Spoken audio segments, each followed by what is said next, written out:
আশরাফ আলী থানভী রহমতুল্লাহ একটা কিতাব আছে আল ইফতা। আল ইফতা কিতাবের মধ্যে তিনি একটা চমৎকার ঘটনা উল্লেখ করেছেন। ক্লাসের মধ্যে এক উস্তাদ পড়াতো, শেখ সাদি রহমতুল্লাহ আলাইহির চমৎকার কিতাব গুলিস্তান। কওমি মাদ্রাসার দরসে নিজামিতে এই কিতাব পড়ানো হয়, গুলিস্তান। চমৎকার চমৎকার কথা। আল ইফতা নামক কিতাবে আশরাফ আলী থানভী রহমতুল্লাহ লিখেছেন, ছাত্রদেরকে শিক্ষক মনে করেন আপনাদের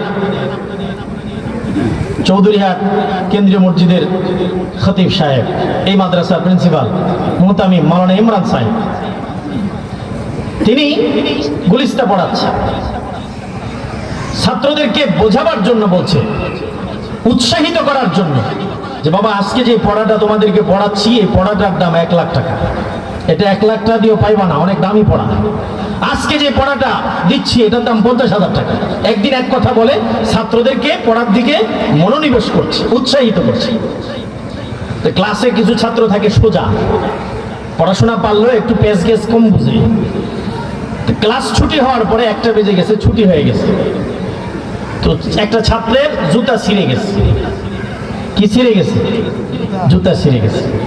তো ছেলে চৌধুরীহাট যায়া মুসিরে কইতেছে, কয় ভাই আমার জুতাটা সিলাই দেবে।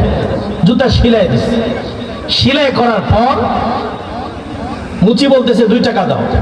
ওই জামানায় তো 2 টাকা। আশরাফ আলী থানভী রহমতুল্লাহ ইফকা নামক কিতাবের ঘটনা, 2 টাকা দাও। ছাত্র বলতেছে, আমার কাছে তো 2 টাকা নাই কাকা, আমাদের ওই বড় মসজিদের মাওলানা ইমরান সাহেব উনি আজকে আমাদেরকে একটা পড়া পড়াইছে, এই পড়াটা আপনাদের শুনাই দিই। তো পড়াটা শুনাই দিচ্ছে। আমারে পড়া শুনায় লাভ কি? আমাকে হুজুরে কইছে আজকে যে পড়াটা আমাদেরকে পড়াইছে পড়ার দাম 1 লাখ টাকা। ভাই বাবা আমার 1 লাখ টাকা পড়ার দরকার নাই, আমার 2 টাকা দেন। আমার 1 লাখ টাকার এই পড়া আমার শোনায় কোনো কি নাই, লাভ নাই, আমার 2 টাকা দেন। ছাত্র এবার আসছে, আবার জুতা তো সিলাই দিচ্ছে, হুজুরের কাছে আসছে। হুজুর আপনি না বলছেন যে এই আজকের এই পড়ার দাম 1 লাখ টাকা, আপনার এই পড়া তো মুসি 2 টাকা দিও নেয় না, আপনি কোন এই পড়ার দাম 1 লাখ। কি হয়েছে? হুজুর এই ঘটনা। তো হুজুর অফিসের আলমারি খুলে দিলেন, খুলে একটা হীরা, একটা মণিমুক্তা বের করলেন। বের করে বলতেছে, হীরা, এই হীরা নিয়ে মুচিরে দিবা 2 টাকার বিনিময়ে। এই হীরা মণিমুক্তা নিয়ে মুচির কাছে গিয়েছে।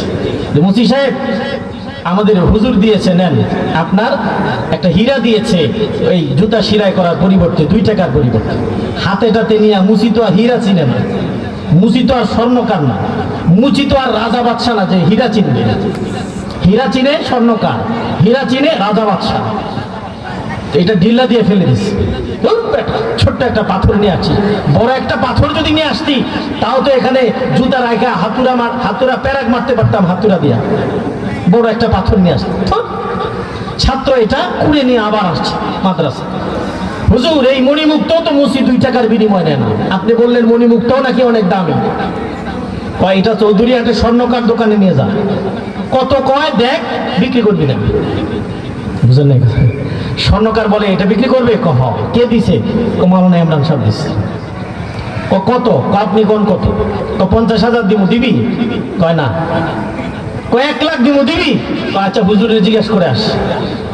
অফিসে আসছে সোজা তো, হুজুর আপনি না এই হীরামণি মুক্তা দিয়েছেন, প্রথমে আমি মুচির কাছে গিয়েছি, মুচি এটা 2 টাকা দিও নেয় না, আর স্বর্ণকার এটা 1 লক্ষ টাকা বলে। হুজুর এই মণিমুক্তার দাম কি মুচির কাছে 2 টাকারও নাই? হুজুর ছাত্রের একটা ফার্সি কবিতা বলতেছে, কদরে বুলবুল বুলবাদানাদ ইয়া বাদানাদ শাহপরি, কদরে বুলবুল বুলবাদানাদ ইয়া বাদানাদ শাহপরি, কদরে জওহর শাহবাদানাদ ইয়া বাদানাদ গওহরি। হুজুর বলেন, মাওলানা ইমরান সাহেব বলেন, বাবা ফুলের মর্যাদা বুঝে বুলবুল পাখি, ফুলের মর্যাদা বুঝে রাজার বাদশার মেয়ে, আর মণিমুক্তা হীরা জওহরের মর্যাদা বুঝে রাজা বাদশা আর স্বর্ণকার। ওই মণিমুক্তারও দাম আছে, শিখিয়েছি পড়িয়েছি ওই পড়াটারও দাম আছে, বরং কোরআন সুন্নাহর ইলমের মর্যাদা হীরা মণি মুক্তার চাইতে কম না বেশি?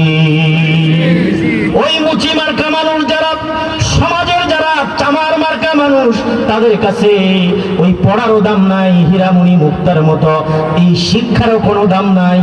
আর যারা সত্যিকারের মানুষ, রাজা বাদশাদের মতো মানুষ, রাজা শাহী মেজাজের মানুষ যারা, স্বর্ণকারের মতো দামি মানুষ যারা, তাদের কাছে এই ইলমের দাম আছে না নাই?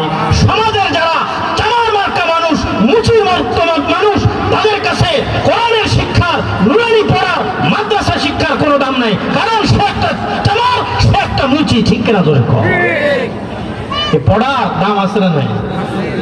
কিন্তু নায়িকার কাছে, চামারের কাছে আর মুচির কাছে। ঠিক কিনা? ঠিক আমার ভাইয়েরা